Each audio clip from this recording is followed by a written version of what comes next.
Ilang taon po siya, ma'am? 11? Bata ang baby pala.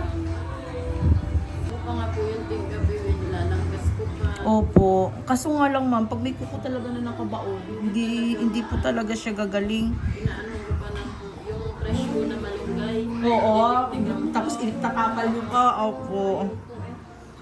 Kasi nga, kailangan talaga, ma'am, matanggal talaga yung kuko. Kaya pag natanggal bibi ko yung kuko, magaling na yan. Promise. Hindi ka sasaktan ni ate. Dandahanin lang natin. Ayan. Nanda. Ay, kay ate, share mo na lang. Dandahanin ni ate yan, hindi yan masakit. Diba? Naisin mo. Hindi nga masakit yan, anak. Promise. Dandahanin ko lang. Okay lang na magsigaw ka kung masakit, walang problema. Normal lang po yun. Kakat lang yun. Opo, wag lang ikaw kabahan. Tsaka wag niyo pong hilain ha. Pag masakit, sabihin mo lang kay ate, ate masakit, para maitigil ko muna. Sakit na ba? Hindi pa. Masakit ka na ba? Atake ng paa mo lalo. Opo, kasi baka masugat ni ate pag hinatak mo. Dahan-dahanin lang naman natin.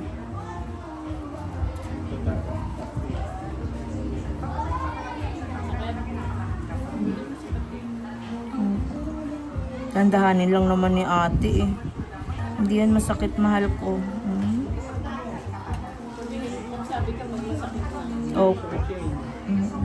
Diba, dinadahan-dahan lang ni ate, kaya hindi na masakit.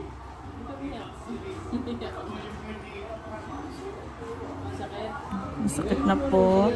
Sorry. Sige, sabihin mo lang ate, masakit po. Dandahanin ko lang naman. Punasan ko. Huwag mo yan sa dami.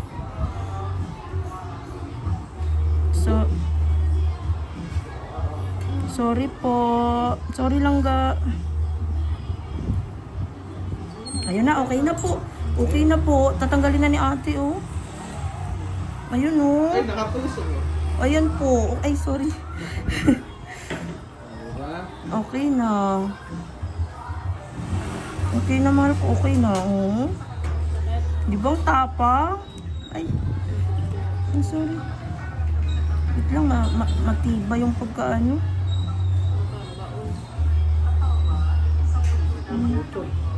Hindi, okay na po. Bumalik ka na. Ito na lang. Diba pag nabababad yung kuko, parang nagiging malambot.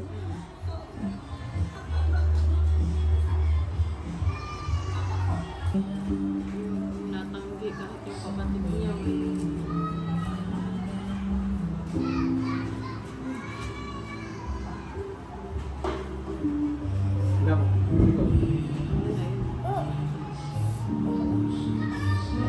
Ayan, okay na mahal ko. Okay na po. Okay na po. Wala na. Gagaling na po yan. Promise. Okay na. Tanggalin na lang ni ate yung mga dry skin na lumagpas. Ayan, o para talagang magamot na mamaya ng betadine po. Mabilis tumuyo. Tanggalin lang ni ate to. Kasi Ito. Opo. Ayan, oh, wala na po. Oh, ang luwag na po. Tingnan nyo. Tingnan nyo po, sir. Oh, oh yung pinagbaunan ng kuko. Oh. Ayan po. Okay. Ay, nakaano yung laman. Laman na po yan. Babalik na po yan, ma'am, sa normal po.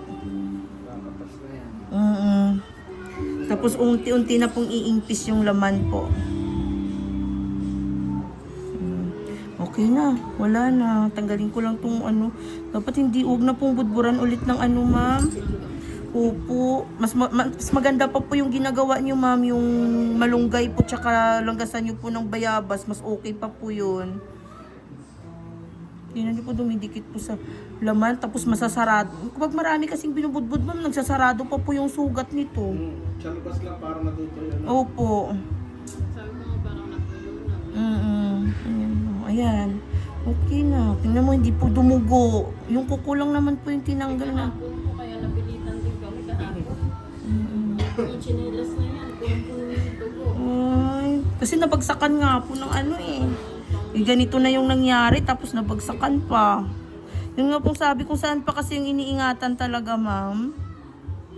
Sabi ko baka nakikipagkaroon ano, di naman hindi siya makatayo sa upuan niya, sa sakit. Eskwelahan po nangyari. Opo. Siyempre, hinahagis-hagis po yung ano, diba? Yung pang marjorie po.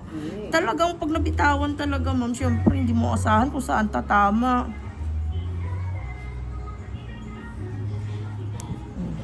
Okay na, baby ko. Diba sabi sa'yo, hindi naman masakit eh. Bilis lang eh.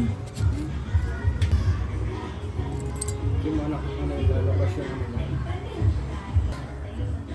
2 days lang makikita mo. Sa akin ko nakita ko 2 days lang na wala na kaagad eh. Ang ganun.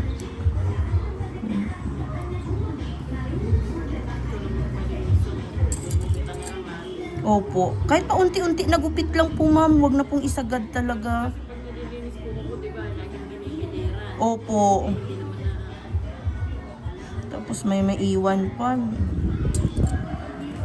pa pa nun. Okay na po yan. Ayan, wala na po siya tumustusok.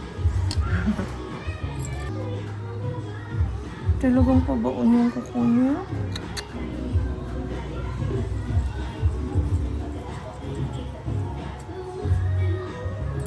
Pagsaka ng lamesa. Kaya natanggal po yun nung time na po yun. Nabuo yung dugo eh. Ah, Eh, At- bagong kuko na po yan. anong dahilan naman po nun? Lamesa naman po pala. Pagsaka.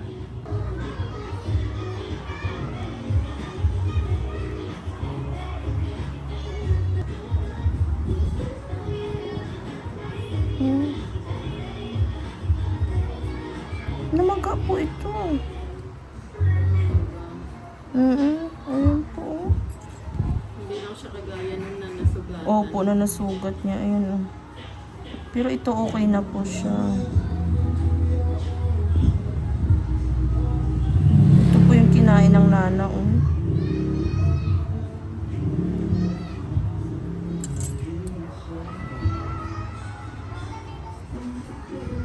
Ay, may nana nga siya sa loob. Oh.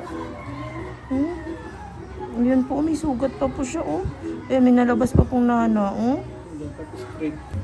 Kasi babalik yung Opo, tubo niya. tutubo po, ganun ulit, babangga po ulit. Kaya kailangan natin siyang kunin. Straight cut na. Ay, sorry, bebe. Isa na yun, di ba sumasakit? Masakit. Ito, masakit po ito, oh.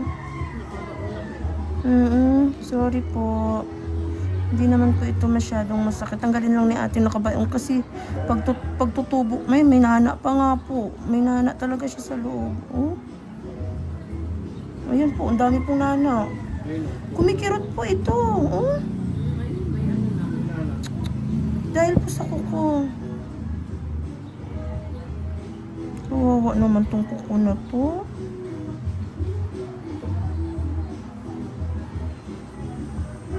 Sorry, hindi po ito. May nana. Nan.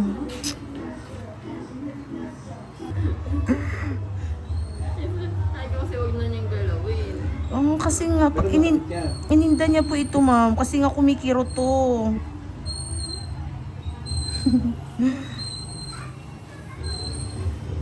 Yung mga straight cut para. Kaya nga inuunti-unti ko lang po, sir. Kasi masakit talaga to eh. Lalo na ba, hirap kasi pag yung bata, sir, nagkakaroon na ng ayun, oh, daming nana sa loob. Sorry, baby, tanggalin ko lang to. Kahit natanggal na yun, huwag kasi magsasapatos. Oo. May isang liwan. Chinelas ganun. Opo, open lang po muna para tuluyan siyang gumaling tsaka hindi po makulog. Yung gagawin ko eh, pag alis sa bahay, nakachinelas yan. Minsan mapunta ako ng school, may nakita ko naka-medyas. Ay, kasi baka naiilang po siya sa paa niya po siguro, ma'am. Hindi ko ba na ako sa mga klase. Opo. Sila nakasapatos. Oo, inunti-unti ko lang talaga, sir, kasi Teacher mo na may sugat yan. oo, sabihin lang po na pinapagaling lang po muna talaga yung sugat. Di ba natanggal ko na kanina yung kalahati sa kaya lumabas yung nana.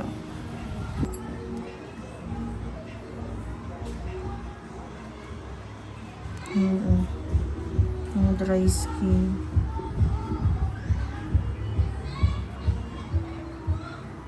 Dami pa pong nano, oh.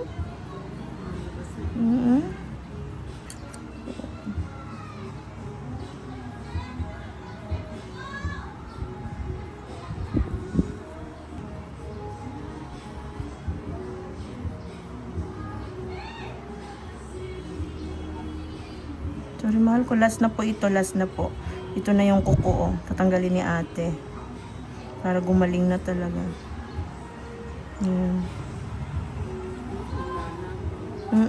Tuloy-tuloy nga po, ma'am, nung pag-angat ko po ng kuko.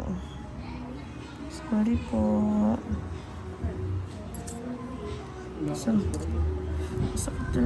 Nasa ilalim yung nana. Lahat nakastock.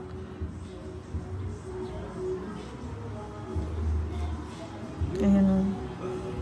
Okay na po. Oh, laki po. Oh, ayan po. Lumabas na yung nana. Oh, diba? Hindi masakit. Tapang nga eh. Pag mga ganitong case naman po, emergency po, hindi na po ako nagpapaano, lalo na po bata, lalo na kasi madalas nangyayari talaga to mga estudyante po eh. Kaya sinisikap ko po na maisingit talaga kasi mahirap po. Ramdam po yung sakit pag lalo na nagsasapatos sila. Ayan, okay na lang po, nalambot na po. Kaya inaano ko po na wala na pong... Nag-chat na, video mo yung gagawin sa kuko. Sinisikap ko nang wag na silang mag-schedule. Manugurin mo na lang kay ate. Sabi mo i-upload ko rin po kamo agad. Ano nga po pangalan niya po? Eusebia po. Nanay ko po. Opo. Eusebia. Hello po, Nanay Eusebia. Thank you po.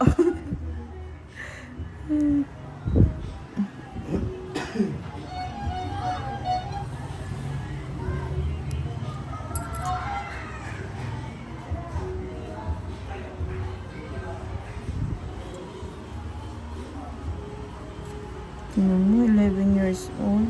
Ito din po, oh. Tanggalin ko na po ito.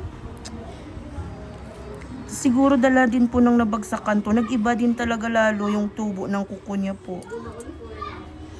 Opo.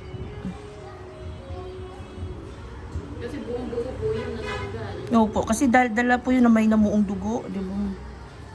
Buti nga po Ano po yung sa school na bagsakan siya ng lamesa? Dahil po yun sa ano? No, Kung sa kanya, tinatanong ko baka kaklase niya. opo. Di ba buhat-buhat po ng lamesa, ganyan. Nag-release o ano eh. Kasakit ng lamesa.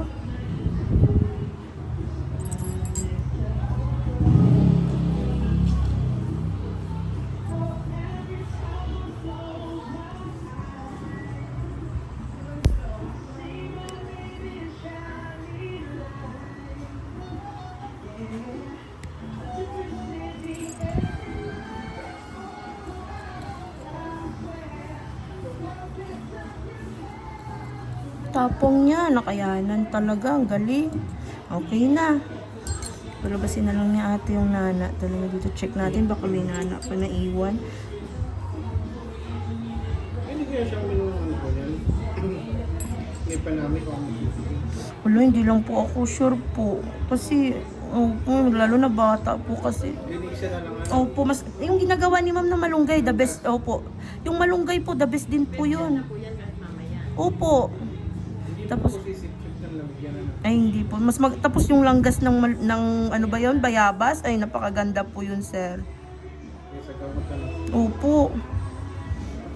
Tsaka gagaling naman na po ito, sir. Wala na tong kirot siya mararamdaman.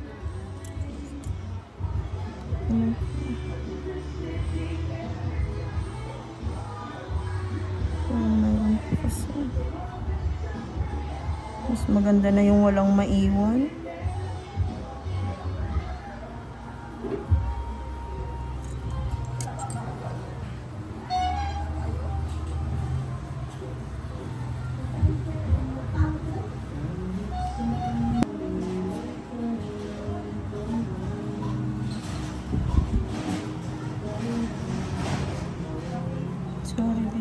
tatanggalin ko lang yung dry skin.